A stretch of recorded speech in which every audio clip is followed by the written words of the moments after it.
먼저 오늘 이 자리에 참여하신 교수님들과 학우의 여러분들이 섬기는 교회와 가정 위에 하나님 우리 아버지와 주 예수 그리스도로부터 주어지는 은혜와 평강의 복이 함께 하시기를 주님의 이름으로 축원합니다.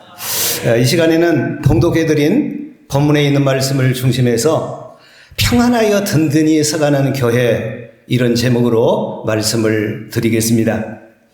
주님을 사랑하며 영혼 구원의 사명을 안고 광신대학교에 오신 우리 학우 여러분, 우리가 섬기는 교회가 어떻게 하면 평안한 교회가 될 수 있겠습니까? 우리가 섬기는 교회가 어떻게 하면 든든한 교회로 세워져 갈 수 있겠습니까? 또 우리들이 섬기는 교회가 어떻게 하면 성도의 수가 날마다 더 해질 수 있겠습니까? 오늘 본문에 보면 이 질문에 대한 해답이 확실하게 기록이 되어 있습니다. 우리가 섬기는 교회가 평안하여 든든하게 서가며 날마다 부흥하는 교회가 되려면 주를 경외함과 성령의 위로로 진행을 해야 된다, 이렇게 말씀을 하고 있습니다. 여러분, 우리가 왜 하나님을 경외하는 삶을 살아야 하겠습니까? 하나님은 우리를 지으신 창조주이시고 우리는 하나님이 만드신 피조물이기 때문입니다. 잠언 1장 7절에 보면 여호와를 경외하는 것이 지식의 근본이오늘 미련한 자는 지혜와 훈계를 멸시하느니라, 이렇게 말씀했고, 잠언 9장 10절 말씀에 보면 여호와를 경외하는 것이 지혜의 근본이요 거룩하신 자를 아는 것이 명철이니라, 이렇게 말씀했고, 또 전도서 12장 13절 말씀에 보면 하나님을 경외하고 그의 명령들을 지킬지어다, 이것이 사람의 본분이니라, 이렇게 말씀하고 있습니다. 지식의 본분, 지혜의 본분, 사람의 본분이 하나님을 경외하는 것이라고 말씀하고 있습니다. 여기서 하나님을 경외한다는 말씀은 하나님을 사랑하고 존중히 여기며 두려워하는 것을 말하는데, 그런데 하나님을 경외하는 이 신앙의 교육도 어려서부터 가르쳐야 좋은 효과가 나타납니다. 그래서 잠언 22장 6절 말씀에 보면 마땅히 행할 길을 아이에게 가르치라, 그리하면 늙어도 그것을 떠나지 아니하리라, 이렇게 말씀을 하고 있습니다. 그런데 우리 한국교회는 교회에 주일학교가 없는 교회들이 아주 많이 있습니다. 우리나라는 학생인권조례가 제정이 되어서 학교에 공교육이 무너져 가고 있습니다. 그래서 한국교회는 기독교 대안학교를 세워서 어려서부터 하나님을 경외하는 신앙의 교육을 시키려고 노력을 많이 하는 쪽으로 가고 있습니다. 제가 섬기는 교회도 인간한 유치원, 인간한 어린이집이 있었는데, 이곳을 통해서는 신앙의 교육을 자유롭게 시킬 수 없어서 모든 것을 다 정리하고 새롭게 인간하지 아니한 선교원, 인간하지 아니한 크리스찬 스쿨 중고등센터 그리고 유초등센터를 세워서 신앙의 교육과 그리고 학교 교육을 겸하여 시키고 있습니다. 2016년도에 13명의 학생을 데리고 시작을 했는데 하나님의 은혜로 지금은 60여 명의 교사들이 있고, 그리고 350여 명의 학생들이 다니는 든든한 학교로 하나님께서 그렇게 만들어 주셨습니다. 그런데 그 학생들 중에 약 20% 정도는 공립학교 선생님들의 자녀입니다. 이것은 우리나라의 공립학교 공교육이 무너져 가고 있다는 것을 선생님 자신들이 알고 자기 자녀를 우리가 섬기고 있는 학교에 보내고 있습니다. 한국교회는 지금 위기에 직면하고 있습니다. 어린이 학교, 중고등부, 청년부, 대학부뿐만 아니라 작년 들어 수요가 계속해서 줄어들고 있습니다. 2016년도에는 교인 수가 10만 명이 줄었습니다. 2017년도에도 똑같이 10만 명 정도가 줄었고 2018년도에는 합동과 통합과 고신 이 세 교단의 교인이 18만 명이 줄었습니다. 쉽게 설명하면 3년 만에 100명 모이는 교회가 3,800개가 없어졌다는 거예요. 그 후 코로나19 전염병으로 말미암아 자립할 수 없는 1만 개 정도의 교회가 문을 닫았다고 하니 얼마나 심각한 일입니까? 또 한국교회는 종교다원주의의 쓰나미가 몰려오고 있는데 지도자들이 위기를 위기로 느끼지 않기 때문에 더 큰 위기라고 말씀을 할 수 있습니다. 이런 상황에서 한국교회가 다시금 부흥의 불길이 타오르려면 성령님의 후원하심이 절대적으로 필요합니다. 오늘 본문 31절 하반절에 보면 성령의 위로로 진행하여 수가 더 많아지니라. 여기서 위로로 진행하여 이 말씀을 달리 번역하면 성령님의 후원하심으로 말미암아 교회가 부흥되어질 수 있음을 말씀하고 있습니다. 성령님은 보이지 아니하는 하나님의 영입니다. 그런데 이 성령님이 보이지 않는다고 그 성령님을 무시하면 우리의 개인의 믿음은 자랄 수 없고 그리고 교회는 부흥될 수가 없습니다. 포크레인으로 일하는 사람은 삽으로 일하는 사람의 500명 몫을 쉽게 감당을 하듯이 성령 충만한 목회자는 기도 없이 사역하는 수백 명의 사람보다 더 많은 일을 할 수 있습니다. 우리가 자동차를 밀고 집으로 가려고 하면 얼마나 힘들겠습니까? 그러나 엔진에 붙은 불의 힘으로 자동차를 움직이면 휘파람을 불면서 즐기면서 집에까지 갈 수 있습니다. 목회도 인간의 수단과 방법으로 하려고 하면 힘이 들고 어렵습니다. 그러나 성령의 불의 힘으로 목회를 하면 목회는 기쁘고 즐겁고 행복한 겁니다.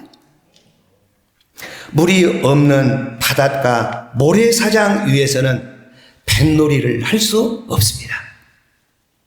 그러나 물이 들어올 때는 파도 타기도 할 수 있고 뱃놀이도 할 수 있습니다. 주의 일도 성령 충만한 가운데서 사역을 해야 기쁨이요 즐거움이요 행복인 것입니다.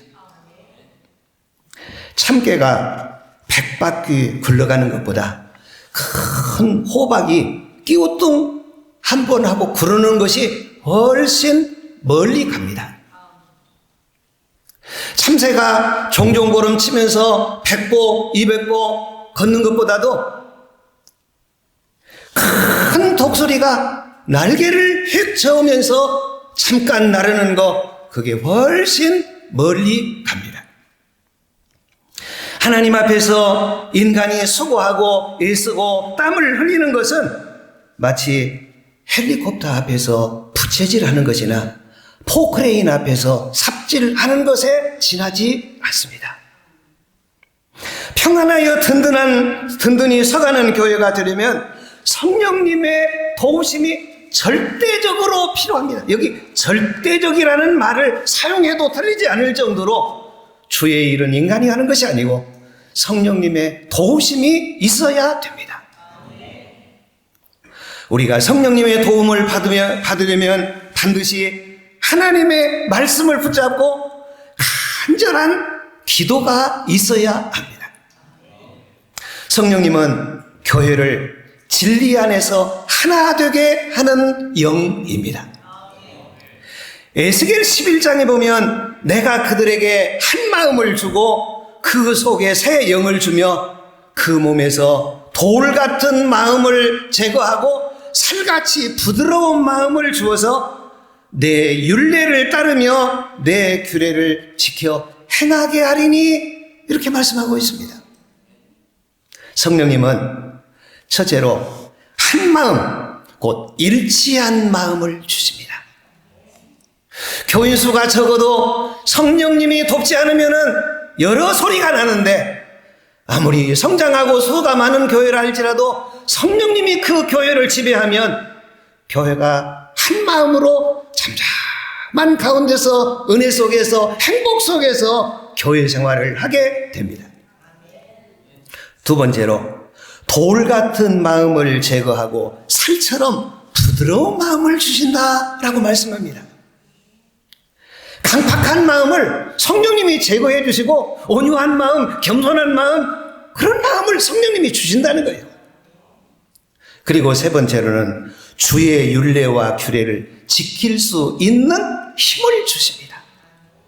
우리가 머리로 이론으로 상식으로 이렇게 살아야겠다고 다짐을 하고 결심을 해도 성령님이 돕지 않으면 말씀대로 살 수가 없습니다. 그런데 성령님은 말씀을 지킬 수 있는 그런 힘을 공급해 주신다는 것입니다. 주를 경외함과 성령의 후원하심이 있으면 교회는 평안하여 든든하게 서가고 구원받는 수가 날마다 많아지고 영적인 거룩한 질서가 생겨서 성도들이 말씀에 순종하며 살도록 되어 있습니다.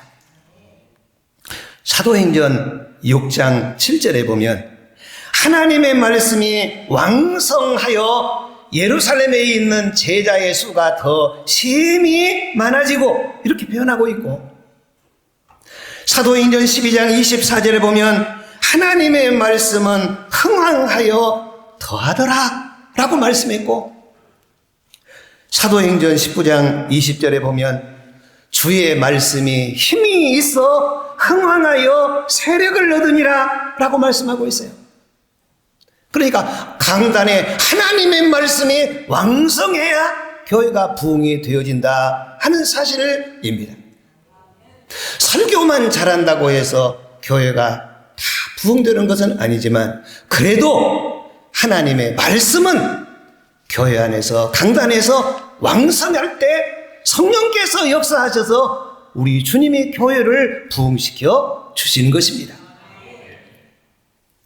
초대교회는 말씀이 왕성할 때 120명이 3,000명으로, 3,000명이 5,000명으로, 5,000명이 수만 명으로, 그리고 수만 명이 셀 수 없는 무리로 계속해서 성장해 나갔습니다. 평안하여 든든하게 서가는 교회가 되려면 성령의 후원으로 진행하는 교회가 되어야 되고, 목회자들의 설교 속에 예수 그리스도의 동정녀 탄생, 십자가의 대속적인 죽음, 그리고 부활, 성천, 재림, 천국, 지옥, 사탄, 성령, 그리고 예수 그리스도의 보혈, 쉽게 말하면 성경에서 말씀하고 있는 원색적인 그 복음의 핵심이 강단에서 계속적으로 자연스럽게 선포가 되어져야 된다 하는 사실입니다.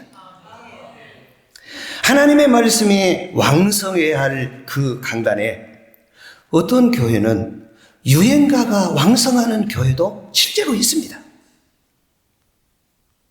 어떤 교회는 세상의 잡다한 이야기가 왕성하고, 어떤 교회는 예수님의 말씀보다 철학자의 말이 더 그냥 항상 누구는 누구로 듣고 하고, 어떤 경우에는 신학자의 말이 예수님의 말씀보다 더 왕성하고, 어떤 교회는 연속극이나 영화 이야기, 자기 가정사 이야기가 왕성한 교회가 있어서 참 안타깝습니다. 지금 이 시대는 챗 GPT가 설교를 작성해 주기도 합니다. 인간이 아닌 로봇 목사가 나타나서 강단에서 설교를 하는 시대가 되어버리고 말았습니다. 인공지능은 믿음도 없고 사랑도 없고 소망도 없습니다. 그저 앵무새처럼 기계적으로 말할 뿐입니다. 우리가 인터넷에서 좋은 설교 자료를 제공받아 설교할 수 있다고 너무 좋아하면 안 됩니다. 여러분, 컴퓨터는 성령 받지 않았습니다. 목회자가 성령 받지 못한 상태에서 목회를 하면 그것은 교역이 아니라 고역입니다. 사도행전 18장에 보면 알렉산드리아에서 난 아볼로라는 유대인이 에베소에 이르니 이 사람은 언변이 좋고 성경에 능통한 자라. 그가 일찍이 주의 도를 배워 열심으로 예수님에 관한 것을 자세히 말하며 가르치나 요한의 세례만 알 따름이라고 말씀을 했습니다. 그리고 사도행전 19장에 보면 아볼로가 고린도에 있을 때에 바울이 윗지방에서 다녀 에베소에서 와서 다른 제자들을 만나 이르되 너희가 믿을 때에 성령을 받았느냐 이르되 아니라 우리는 성령이 계심도 듣지 못하였노라 라고 말씀하고 있는 것을 보게 됩니다. 말씀을 가르치는 자가 요한의 세례인 물세례만 알고 성령의 세례에 대해서 몰랐기 때문에 그의 제자들도 성령이 계심도 알지 못했던 것입니다. 사역을 하려고 하면 기본에 충실해야 합니다. 하나님의 종들이 기본적으로 최선을 다해야 할 것이 있다면 말씀과 기도입니다. 그런데 신학생들이 다른 책들은 많이 읽는데 성경을 너무 많이 모릅니다. 성경을 안 읽습니다. 하나님의 말씀을 암송하지 않습니다. 그러니까 영성이 나가지 않는 겁니다. 왜냐하면 말씀이 살아있고 운동력이 있기 때문에 말씀을 전해야 말씀이 감동을 시키는데 말씀 제쳐놓고 자기 이론 말하고 자기 생각 말하니까 어떤 일이 안 되는 겁니다. 목회자가 하나님 앞에 무릎을 꿇어 기도하면 하나님은 우리가 사람 앞에 무릎 꿇지 않도록 도와주신다는 것을 믿으시기 바랍니다. 어떤 일을 할 때 자꾸 사람에게 호소하지 말고 하나님 앞에 무릎을 꿇으세요. 그럼 하나님이 도와주세요. 그리고 목회는 누구에게 배워서 하는 것이 아니고 하나님으로부터 성령 충만 받아서 하는 겁니다. 잘 들으십시오. 배워서 하는 것이 아니고 받아서 하는 것이다. 성령 충만 받지 아니하면 아무것도 할 수 없다. 그러면서 성령 충만을 사모할 때 그 성령님이 우리 마음과 생각을 지키셔서 사역에 능력을 공급해 주시는 것입니다. 저는 강단에서 설교한 지 47년째 되는데 목회에 멘토가 없습니다. 각종 세미나에 참석해서 무엇을 배워서 여기까지 온 것은 아닙니다. 하나님의 긍휼하심으로 말미암아 부족한 종이 개척교회를 내 교회를 세우는데 쓰임을 받았지만 그것은 제가 한 것이 아니고 성령님에 이끌려서 순종을 했을 뿐입니다. 우리 주님께서 기뻐하는 것이 무엇인가?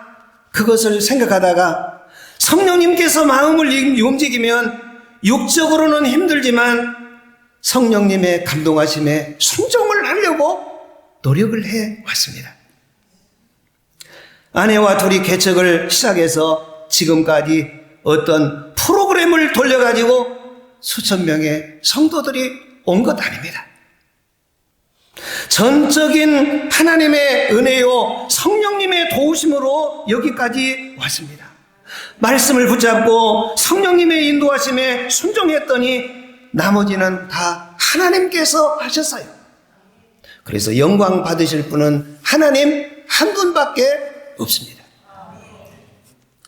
개척 첫 달부터 지금까지 선교비는 계속 늘려왔고 한 20여 년 전 3,500석의 예배당을 빚을 얻어가지고 지었는데 예배당을 다 짓고 나니까 빚이 100억 정도 있었어요.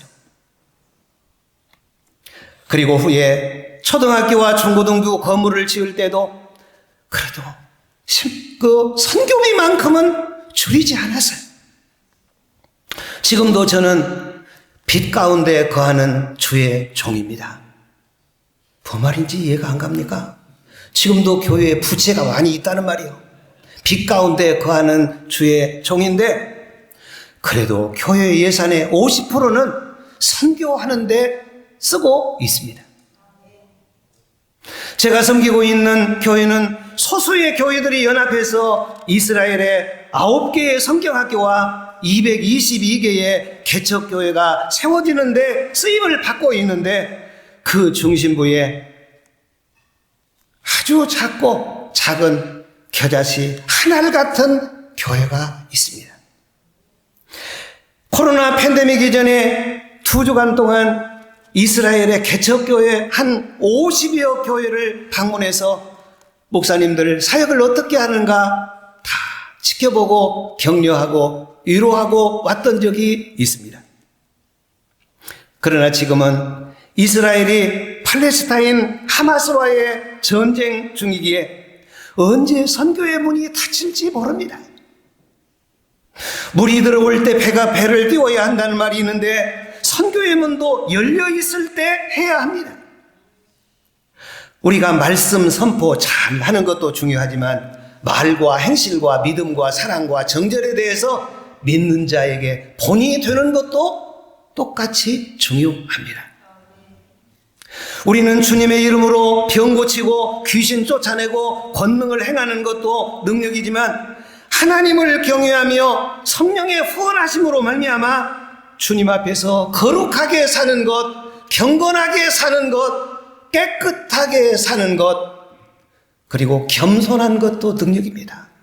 여러분, 왜 겸손이 능력입니까? 겸손한 자는 하나님이 함께하고 그리고 은혜를 주시기 때문이에요.